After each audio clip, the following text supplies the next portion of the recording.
irmãos que estão aqui, agradecer o Plenitude, que sempre está junto, ombro a ombro, ajudando. Depois vocês podem ver, nós recriamos aqui, né? Modestamente, parece trabalho infantil da escola, né? As professoras aí que vê. Mas tem aqui, ó, a maquetezinha de Brasília, tá? E tem aqui umas palavras de ordem e de mudança, de graça e de fé. Tem também aqui o mapa do Brasil, ordem e progresso, para que o Senhor... É um ponto de contato, é uma ilustração, nem ponto de contato, é uma ilustração para que o Senhor... Que a gente se lembra desse dia. Isso aqui também é para a gente não se esquecer. Toda vez que você pegar isso aqui, Senhor, em nome de Jesus, visita, toca, muda, transforma, Pai. A tua palavra é poder e nós cremos. Então esse é o maior objetivo. Amém? Eu gostaria que vocês abrissem a palavra do Senhor no livro de 1 Samuel. 1 Samuel, vamos falar aqui rapidamente. Não vamos falar de Ana, não. Sempre vamos falar de 1 Samuel, não diretamente, né? Vamos falar só um pouquinho de Ana. Nós vamos falar de um cidadão que a gente possa aprender com ele a não ter esse mesmo comportamento. 2. 1 Samuel, capítulo de número 2. Glória a Jesus. Louvado seja o nome do Senhor. Todos acharam? Amém. Tem gente mexendo na Bíblia ainda? Acho que já acharam, né? Glória a Deus. Senhor, eis aqui a tua palavra, Pai. Em nome de Jesus, que eu venha diminuir, que o Senhor venha manifestar o teu querer e a tua graça neste lugar. Que o seu poder, Senhor, venha encontrar corações ensináveis, para que possamos sermos transformados, porque a tua vontade é boa, perfeita e agradável. Porque a tua vontade é que cumpramos o teu querer e a tua vontade, em nome de Jesus. Amém? Vamos falar de profeta Eli. Eli, a gente conhece que era o profeta, profeta e sacerdote. Ele julgou Israel por 40 anos. E ele foi aquele profeta que, quando Ana estava lá no templo, orando, clamando pelo teu filho, para que tivesse filho, porque ela era estéril, né? Eli a confundiu como se ela estivesse bêbada, embriagada. Então a gente vê que Eli era um sacerdote assim, um pouco meio distraído. Eu diria que distraído, porque você confundir uma oração, um clamor, né, com uma pessoa que está embriagada, ele devia estar um pouco distraído. Mas era um bom sacerdote, que a palavra de Deus diz que ele era um sacerdote muito zeloso, muito cuidadoso com a obra do Senhor, porém deixou muito a desejar com a tua família. E é nesse ponto que a gente vai falar um pouquinho sobre a prioridade de nós cuidarmos bem da nossa família, quem tem filhos, né, netos, bisnetos, que criem essas crianças no caminho do Senhor, que direcione essas crianças e que não tenha timidez em corrigir os filhos, porque os filhos precisam de correção. Aliás, todo mundo, nós na casa do Senhor também precisamos ser corrigidos a cada dia, né? Precisamos tomar uma linha diferente, um rumo diferente. Então o objetivo dessa palavra é esse. Mesmo os filhos espirituais, às vezes a gente confronta, né, os liderados com a palavra de Deus. Todo mundo fica meio que assim, porque ninguém gosta de ser confrontado, né? Ninguém gosta de ser contrariado, mas é necessário para a gente aprender e para a gente crescer. Então seja filho carnal, filho na fé, filho de ministério. Filho é sempre filho. Se é filho, precisamos da correção do Senhor, precisamos de aprender para que possamos crescer na graça e no conhecimento do Senhor. Naquele dia a gente apresentar um fruto melhor, né? Apresentar algo melhor diante do Senhor. Amém? Bem, daqui a pouco a gente vai ler a palavra. Ele era muito envolvido com a obra, porém ele era falho com a tua família. Ele teve 2 filhos. Um chamava Ofni e o outro Finéias. E esses rapazes foram criados ali no templo, né, junto com o pai dele, porém eles não temiam a Deus, não obedeciam a Deus, eram excessivamente rebeldes. Além de rebeldes, eles eram impuros, eles eram negligentes, eles eram adúlteros, eles eram glutões. Eles tinham a capacidade de se prostituírem com as mulheres que estavam ali na porta da tenda do templo. ele se prostituiu com essas mulheres, sendo sacerdote. Quando era oferecido ao costume de Israel de oferecer os sacrifícios no altar do Senhor a cada tempo. Esse sacrifício era um animal sem defeito, né? Um animal preparado, especial, então ele era sacrificado e ali precisava primeiro tirar, ele ia para a panela, né? Um tacho grande, tirava-se a gordura antes que o sacerdote viesse a comer a parte dele, que ele tinha o direito de comer. Mas antes tinha que tirar a gordura e antes tinha que ser oferecida ao Senhor, porque a oferta era do Senhor. Só que os filhos de Eli, Ofni e Finéias, tinham a prática de enfiar o garfo de 3 dentes lá na panela e o que saía eles comiam antes da oferta do Senhor. E isso era abominável aos olhos de Deus. E tantas coisas ruins que esses homens faziam, que eles estavam sendo muito mal vistos pelo povo de Israel. E a má fama, corria todo Israel, porque realmente eles eram da pá virada. Realmente eles não respeitavam ninguém e levavam uma vida assim mais que devassa. E o povo de Israel vinha ali confrontar Eli. Eli, mas o que está acontecendo? Né? Os seus filhos dando mau exemplo para o povo de Israel. E Eli, ele não conseguia repreender e tampouco disciplinar os teus filhos. Aí nós vamos aqui, 1 Samuel 2, no versículo de número 23.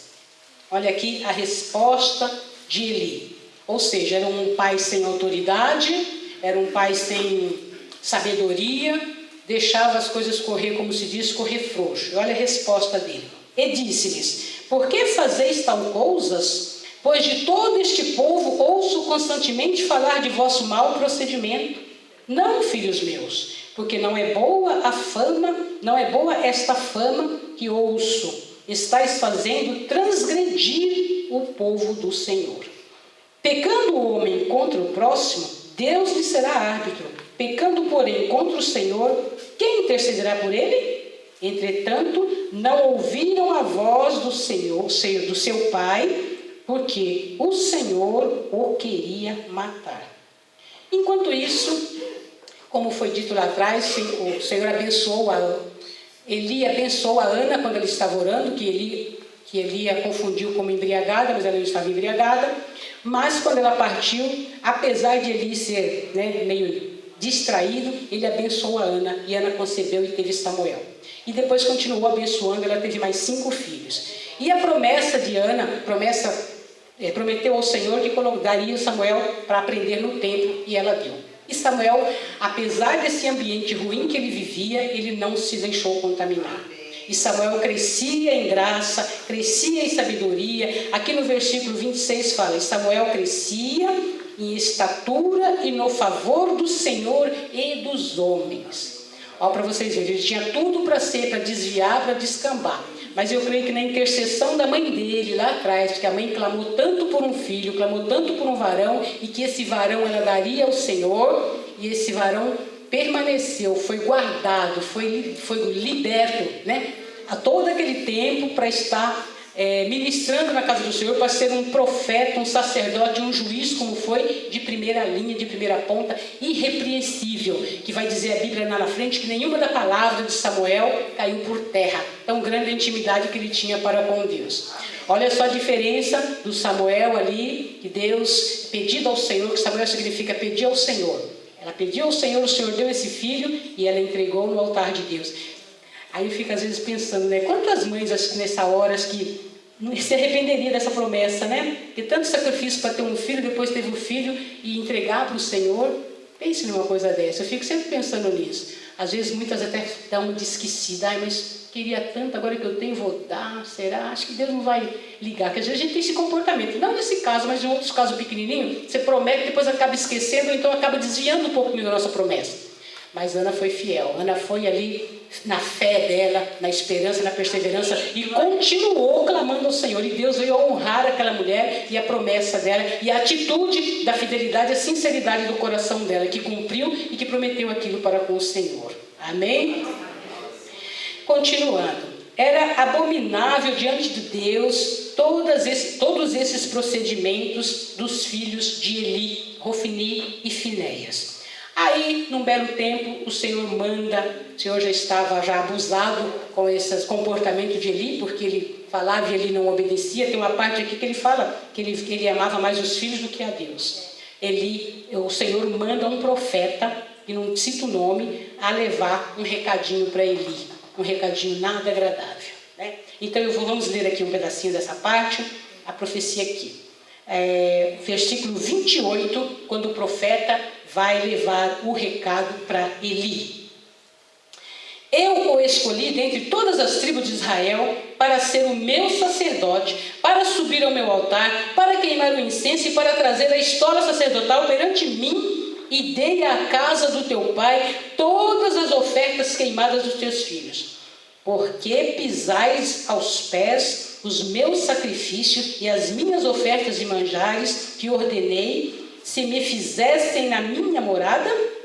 E tu, porque honras a teus filhos mais do que a mim, para que eles vos engordastes das melhores de todas as ofertas do meu povo de Israel. Olha para você ver, olha a cobrança que Deus tem feito aqui para a vida de Eli. Portanto, diz o Senhor, Deus de Israel, na verdade dissera, eu que a tua casa, a casa de teu pai, andariam diante de mim perpetuamente. Porém, agora, diz o Senhor, longe de mim tal coisa, porque aos que me honram, honrarei, porém, aos que me desprezam, serão desmerecidos. E lá na frente ele fala que ele vai matar, vai consumir. Versículo 34. Ser-te-á por sinal que sobreviverá os teus filhos, Hofni e Finéias, ambos morrerão no mesmo dia. E depois aqui ele fala que Samuel continuava crescendo e sendo um sacerdote íntegro na presença do Senhor. Eli recebeu esse recado, ficou ali logicamente entristecido, mas como ele não tinha autoridade, já não havia mais muito o que fazer. Passado um tempo, Samuel já era um jovenzinho, foi a primeira revelação de Deus, o primeiro chamado de Deus para com Samuel, que Deus chama Samuel, Samuel, e ele levanta e vai lá falar com Eli, né? Eis-me aqui, pensa que é Eli que está falando. E Eli, distraído novamente, né? Precisa de 3 vezes, Samuel chega lá. Você me chamou, Eli? Não chamei não. Foi lá de novo. Deus chama Samuel, Samuel. Eli vai lá. Samuel vai lá. Me chamou, Eli? Não chamei. Só na 3ª vez que ele se liga. Então é Deus que está falando com ele. Então você fala, eis-me aqui. Aí ele falou, eis-me aqui, e o Senhor passou a profecia para ele. A mesma profecia que o profeta anônimo tinha passado para Eli, Deus passou para Samuel. E aí Samuel vai lá e dá esse recado triste. Samuel ficou muito triste, ficou ali pensando, ficou ali no quarto dele, ficou ali para dar uma notícia dessa, né? Para esse profeta distraído, mas era a vontade de Deus. Então eu vou ler esse pedaço aqui, olha. É o versículo, já no capítulo 3, o versículo 11. Que já é o recado que Samuel está dando a Eli, que o Senhor mandou. Disse o Senhor a Samuel, eis que vou fazer uma coisa em Israel, a qual todo o que ouvir, lhe tinirão ambos os ouvidos. Naquele dia, suscitarei, quer dizer, executarei contra Eli tudo quanto tenho falado. Com respeito à sua casa, começarei e eu cumprirei. Porque já lhe disse que julgarei a sua casa para sempre, pela iniquidade que ele bem conhecia, porque os seus filhos se fizeram execráveis, injustos, imundos, e eles não o repreendeu. Se tornaram imundos e ele não os repreendeu. Portanto, jurei à casa de Eli que nunca lhe será expiada a iniquidade, ou seja, não tem perdão, nem com sacrifício, nem com oferta de manjares. Foi tão grande o pecado, foi tão grande os erros desses filhos, e também com a conivência de Eli, com a falta de autoridade, de sabedoria, de de atitude, né, para disciplinar esses filhos que realmente não tinha mais recurso, não tinha mais perdão para essa situação. Já 2 vezes o Senhor fez e aí ele executou aquilo que ele prometeu. Olha que coisa triste. A gente começa a pensar nessa situação. É certo que nós vivemos na graça, né? A graça do Senhor. Mas tem muita coisa que a gente tem a consequência dela, não tem como. Não tem como. Haja visto a situação do nosso país, né? Essa situação de Eli aqui me lembra muito a situação do Brasil, que é uma geração de meninos e meninas, na grande maioria, né? Tipo 90 e tantos %, não posso te dar 100%, de meninos mal educados, meninos rebeldes, meninos que não respeitam, os tal dos pichadores, bandidinhos, que na escola a gente vê certos vídeos aí postados afrontando os professores, batem o professor, matam, não respeita ninguém. Estamos vivendo uma geração de filhos de Eli, por conta dos pais que não souberam educar esses filhos, por conta dos pais que foram frouxos, que foram permissivos com esses filhos. E eis aí o retrato do Brasil. Você olha para o seu lado, assim, nesses últimos 20 anos, a degradação moral, a degradação geral dessa geração. É muito triste a gente ver isso. E só mesmo clamando a Deus, e clamando pelos pais, pelos Elis que estão por aí, para que tome atitude de sacerdote, de homem, toma a responsabilidade que foi concedida, porque não é fácil criar filho, mas se tem que dar conta deles, não é? E pedir sabedoria a Deus, e buscar sabedoria, e não ter medo. E muitas vezes a gente vê pai com medo de filho, que acha que chama a atenção do filho, o filho vai chamar a polícia, o filho não vai amar mais, o filho vai embora, e não chama atenção, não corrige os filhos. E a consequência está aí, drasticamente para tudo que é lá. É muito triste a gente ver isso, né? Mas tudo tem consequência. Se você não corrige o teu filho, como a maioria das pessoas dizem por aí, tem mães que batem no filho para a polícia não bater depois. E é o certo. Não precisa de violência, mas você tem que corrigir. A Bíblia fala na vara, que a vara é feita por lombo dos touros. Se não obedece, estão teimosos, estão ali intermitentes, que eles gostam muito de afrontar, né? Os filhos, eles gostam muito de combater, de afrontar. Então, enquanto eles estão indo, se ele não tiver um limite, ele vai. Aí já era. Se você deixou passar do limite, já acabou. Mas não podemos esquecer que tudo aquilo que se você esteja permissível aqui, que você deixa, que você acha que lá na frente vai consertar, vai ter uma consequência de uma forma ou de outra. A gente fica atento para isso. A gente não incorrer nesse mesmo pecado de Eli, que é muito triste, foi o final desses filhos aqui. É lógico que hoje em dia, você vê que eu diria que nesse tempo aqui, não era o tempo da graça, então realmente Deus matou. Agora tem a graça, Deus aceita o arrependimento. Mas muitos nem querem arrependimento, querem continuar nessa vibe. Então vai ficar difícil. E a Bíblia fala que o salário do pecado é a morte. Né? E como eu disse, tudo tem consequência. Se faz aqui, a consequência está ali. Então eles mesmos estão provocando o seu destino e consequentemente para todo o país, né? Que nós vivemos em sociedade, uma família, um estado, uma nação, e aí o retrato do país. Você vê que hoje em dia a moralidade está assim, realmente uma imoralidade. Não sei porque eles gostam tanto da imoralidade, né? Uma coisa assim, então, né? Mas a palavra de Deus diz que um abismo chama outro abismo, né? Então só vai crescendo, crescendo, crescendo. Amém? Voltando aqui ao assunto de Eli. Depois que Samuel passou esse recado para Eli, de um tempo depois veio a guerra. Aí os filisteus contra o povo de Israel. E aí, como era de costume, Eli já estava velho, gordo, com 98 anos, né? Já não enxergava mais, e veio essa guerra. Como era de costume, os sacerdotes que levavam a arca da aliança na frente do povo, na frente do pelotão. E vai lá Hofni e Finéias. Não é? Os perturbados. Sabe que Deus é santo, a santidade dele né? A arca é a presença de Deus, é toda a santidade de Deus, e estavam lá os dois, como disse aqui, imundos, né? Como essa palavra, carregando a arca. Foram para lá, houve lá um morticínio, morreu mais de 30 mil judeus israelitas. Os primeiros que foram morrer foi Hofni e Finéias, conforme o Senhor tinha alertado por 2 vezes a Eli. Eles morreram naquele campo de batalha. E o pior de tudo, os filisteus raptaram, cataram, levaram a arca da aliança, que era a presença de Deus.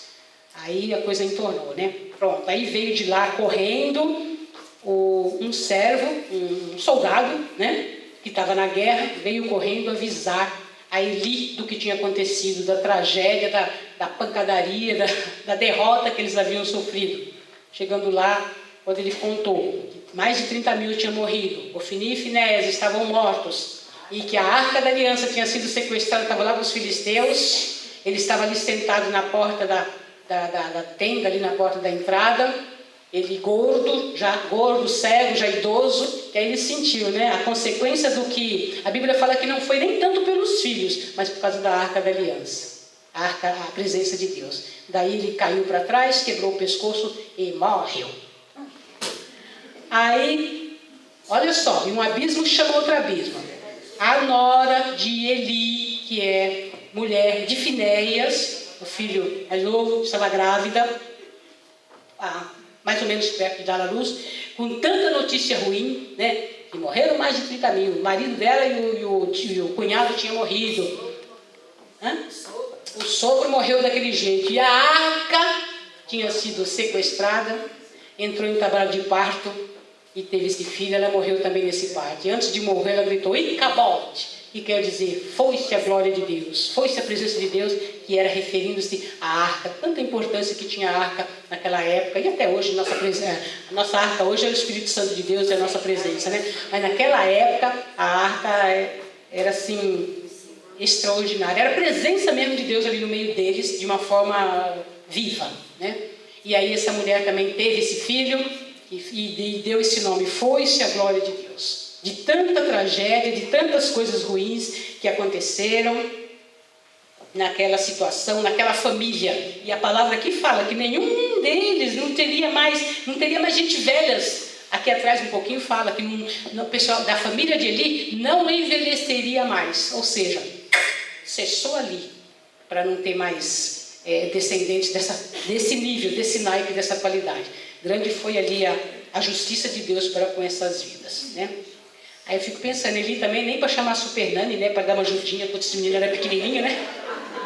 O menino era pequenininho, podia chamar a Nani lá, quem sabe dava um jeito, ajudava ele, né? Mas, né, boas regras, botar as regras, tapetinho ali, mas ele não teve essa pegada e aí deu no que deu nessa situação. Amém? Muito triste a situação. Mas aqui fica para nós uma reflexão.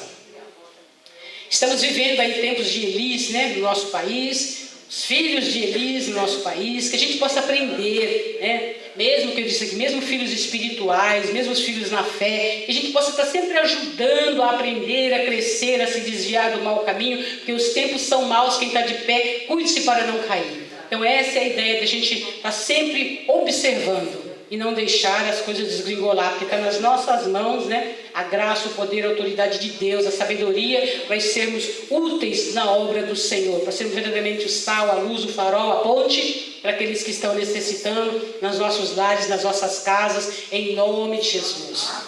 Outro exemplo, né? Esse Rufinife, né? Que coisa mais triste, né? A geração desses rapazes. E eles não queriam, eles eram rebeldes, eles não queriam se consertar diante de Deus. Teve esse fim. Mas nós temos aí o profeta Samuel, que é um bom exemplo, mesmo nessa situação, mesmo vivendo ali com Eli, o negligente, com esses filhos rebeldes, ele não se contaminou, e a Bíblia diz que ele foi sacerdote, juiz e profeta, suas palavras não caíram em terra, e com excelência.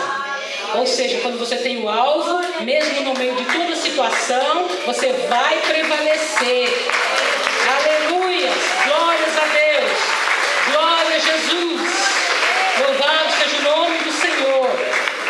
E mais ainda, a mulher virtuosa que foi Ana, como eu disse, né? Como deve ter sido difícil ela entregar aquele filho ali que ela não tinha, e aquela humilhação que ela passava, mas ela foi de palavra e confiando no Senhor. Depois Eli continuou abençoando, ela teve mais filhos, mas foi a mulher virtuosa, a mulher humilde, a mulher que não se ofendeu quando ele a confundiu com a embriagada, na perseverança, na fé, no temor, né? E foi feliz para sempre.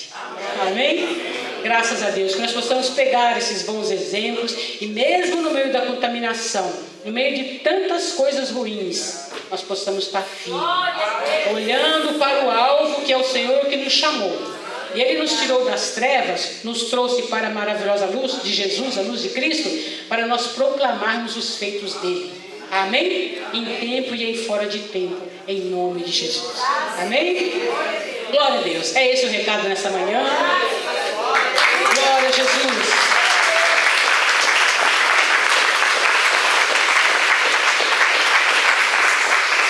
Rápido rápido, sucinto, objetivo, mas que a gente possa extrair o melhor da palavra do Senhor, ensinamento e graça, em nome de Jesus.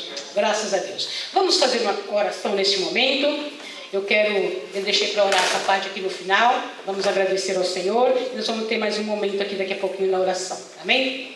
Senhor, muito obrigada, Pai, porque até aqui o Senhor nos ajudou. Obrigada pela Tua palavra, pela Tua fidelidade, pelo Teu cuidado, pelo Teu amor, por cada vida que está aqui. Senhor, eu creio, Pai, que Tu não despede ninguém com as mãos vazias, porque na Tua mesa há abundância de pão. Senhor, Tu és poderoso para fazer infinitamente mais do que estamos pensando, pedindo, segundo o Teu poder que opera nas nossas vidas. Pai, obrigada, Jesus. Leve em paz e segurança a cada um aqui. Dá um dia de bênção, final de semana de graça e de vitória. Prospera, Senhor, a cada um. Liberta, salva, transforma. Senhor, traga uma bênção especial do trono do Senhor, porque o Senhor é aquele que supre cada uma das nossas necessidades em glória. Mais uma vez, Senhor, eu quero apresentar a situação política do nosso país. Jesus, por favor, visita ali, Senhor, o Congresso Nacional. Toma nas tuas mãos o municipal, estadual, federal, legislativo, executivo, judiciário.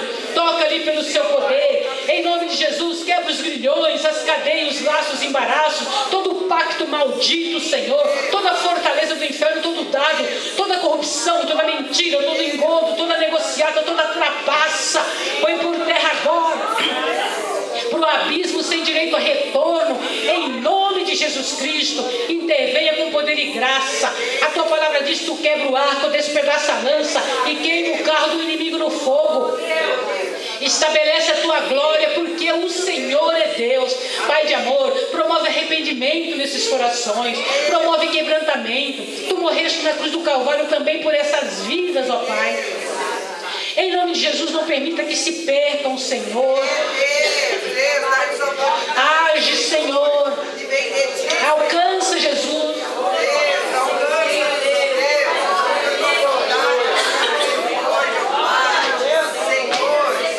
É o teu Espírito que convence do pecado, da justiça e do juízo. É o teu Espírito que convence que só o Senhor é Deus.